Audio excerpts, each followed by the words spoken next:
Welcome to another Whiskey Games and Nerd Stuff. In today's whiskey, actually, I'm just enjoying some coffee because I need to run some errands. Let's go ahead and take a sip. But if I were to be putting something in this coffee, I would typically go with a chocolate whiskey. 8-ball chocolate whiskey is really good. I would go with Screwball peanut butter whiskey, which is fantastic, or Shanky's Whip, which is a great dessert whiskey. So today's video is going to be about how I'm storing games, how I'm storing particular Marvel Champions.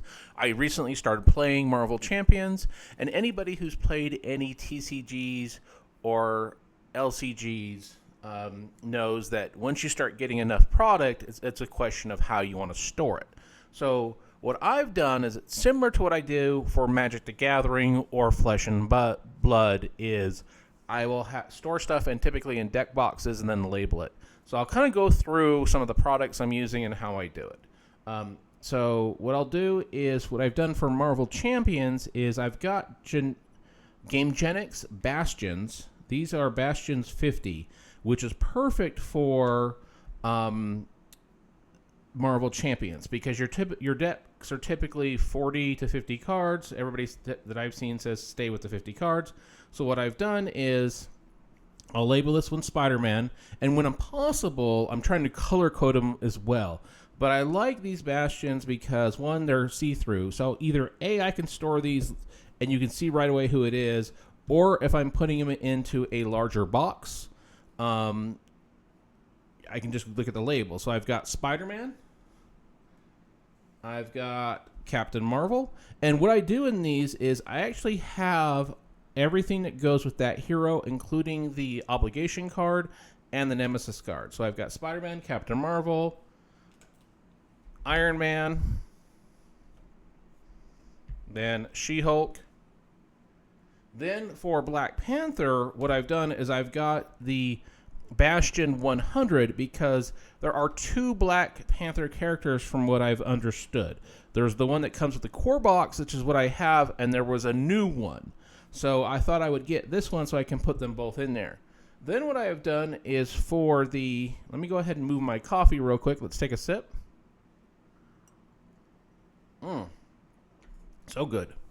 Then what I've done for the villains is I will put, when possible, at least two heroes in this little plastic GameGenic deck holder. These ones only cost like $3. And what's great is I've got Rhino in here and Claw, and then this particular box has the standard encounter set. So I have one in there, and the reason I'm doing that is I don't want to have to worry about taking it out and putting it in with different villains. What I then did is went, and I've got a second box that's going where this is Ultron, but I also have a standard encounter set ready to go. So the question I'm going to have is, do I want to put a second hero in here, or do I want to keep these all together because this is what came in the core box? Then, of course, I have one for the Legions of Hydra and the Doomsday Chair. I'm not sure exactly what these are called. I think these are like the extra side schemes that you can throw in there. So what's great is, and the reason I've done it this way, let's go ahead and do that so everything's showing up, is if I want to play Spider-Man with Rhino, I'm just grabbing these two things and I'm ready to go. Everything is in here. The Nemesis cards are in here. The obligation card is. I'm all ready to go, and I know the standard set's in Rhino. If I want to do Spider-Man and Claw, which I haven't played yet because I've only played Rhino so far, I can get the Claw out, and then I can go ahead, and I know that there's a standard encounter set in here. I could do the same for Captain Marvel. Now, so far, I've only played, at the time of this filming, I've only played Spider-Man and Captain Marvel, because I don't have enough cards to fill out these. Now, the core set does come with enough cards where you can mix and match if you need to, but I hate doing that. That's one of those things where, back from the Magic the Gathering days, is when I would make a deck, I wanted to keep that deck together. I hated pulling cards out, so I would just go buy singles. That way I could have multiple decks. Especially any Commander players out there who play Magic the Gathering Commander know some really enjoy taking apart and putting together decks. Once I had a deck made, it stayed there, and it's just forever. And I just label that that deck box, what it is, and then I know. So what's great is I know, and I went ahead and ordered some singles from a couple spots. I'll do a video on where I'm getting those singles from at another point in time, but I'll have enough to play these. And what's great is you can either put these in the core box itself, you could just put these on the shelves as is, or you can buy some of those bigger, like I think they're the quivers, if I'm recalling correctly, and place them all in there.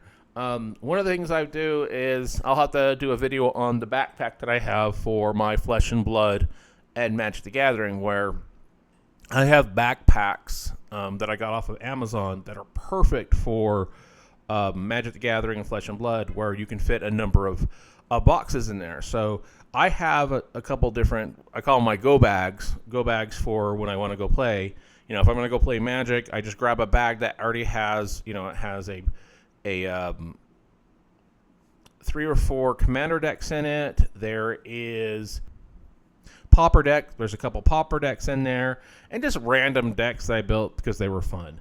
And then in my Flesh and Blood, I've got a bag that has just Flesh and Blood decks in it, where it's got a box that'll have a bunch of Blitz decks in it and the constructed decks in it. That with different heroes. So if anybody hasn't played Flesh and Blood, I would definitely say check it out.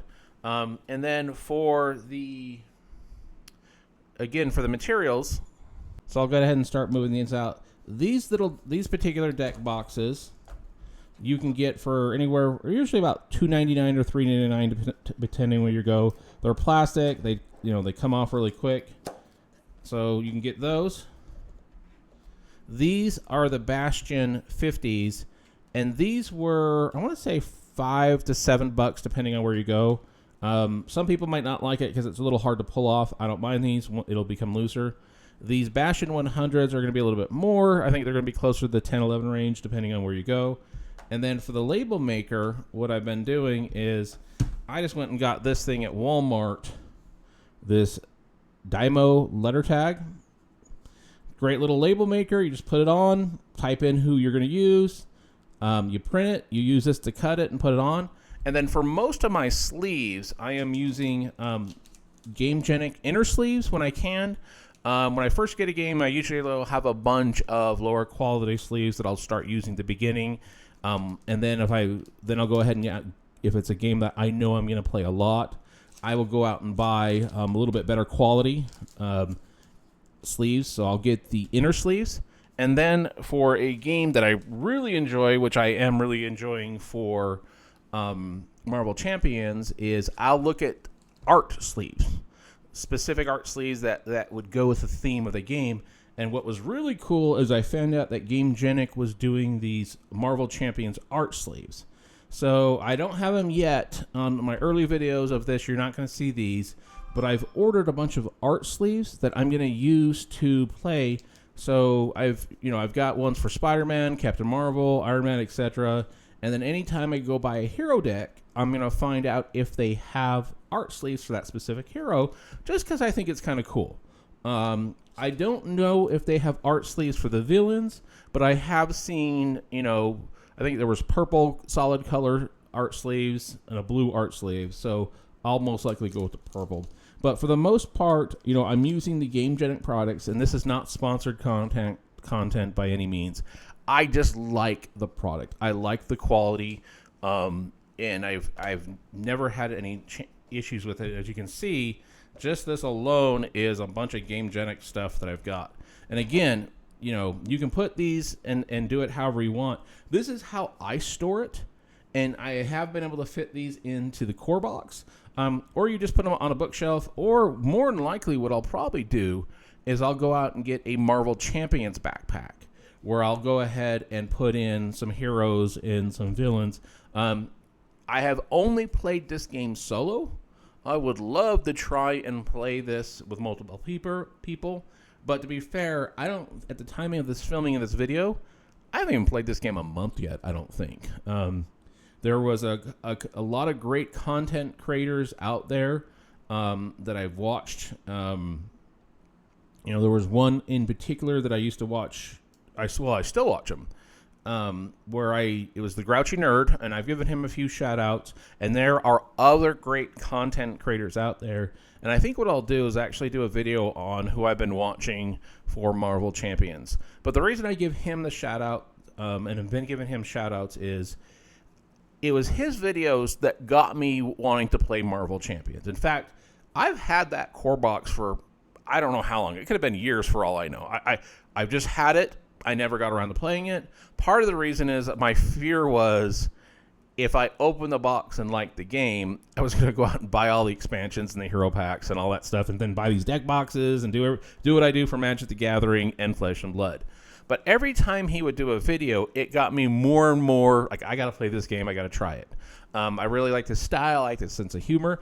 And it helped that he was also a fan of whiskey. So, for any of those that watch these videos, again, it's whiskey, games, and nerd stuff. So I do talk about whiskey and drinks a lot, as well as games and just anything that's under that, quote, nerd criteria, articles and things like that. But, he is the one that got me to want to play this game. And I would definitely say to check him out. I don't know him. I've never met him.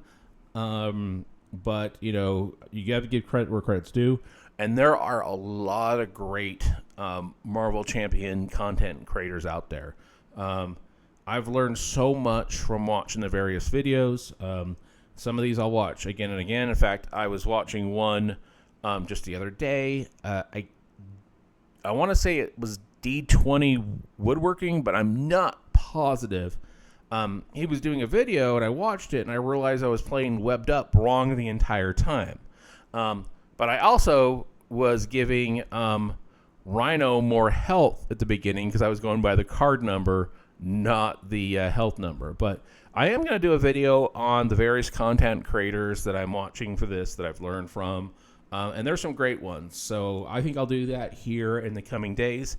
If anybody watching this video has content creators that they would recommend, that especially for this particular game, please feel free to give them, put a comment in the comment section or a link to their channel. Or if you're a content creator and have happened to come across this and you're a Marvel Champions content creator, feel free to, put something in the chat linking to your channel. Give a shout out. I'm perfectly fine with that. I've probably watched your channel, but this is kind of how I've been storing it because I had a couple questions. It's in line with what I've done with Magic the Gathering and Flesh and Blood and all the other card type games that I've played. Would really appreciate you to like, subscribe, all that fun stuff. Also, if I would love to hear what you're doing for your storage and how your storage and what products you're using as far as card sleeves, deck boxes, that kind of like.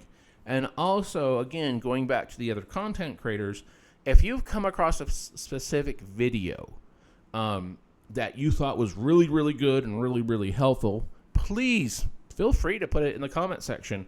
This is one of those things where one of the things I've noticed from watching a lot of the Marvel content, the Marvel Champions contact, is those creators are pretty cool.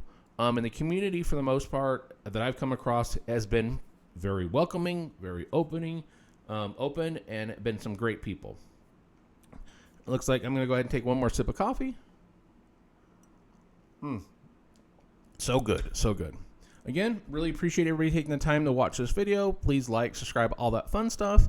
Until next time, folks. Cheers.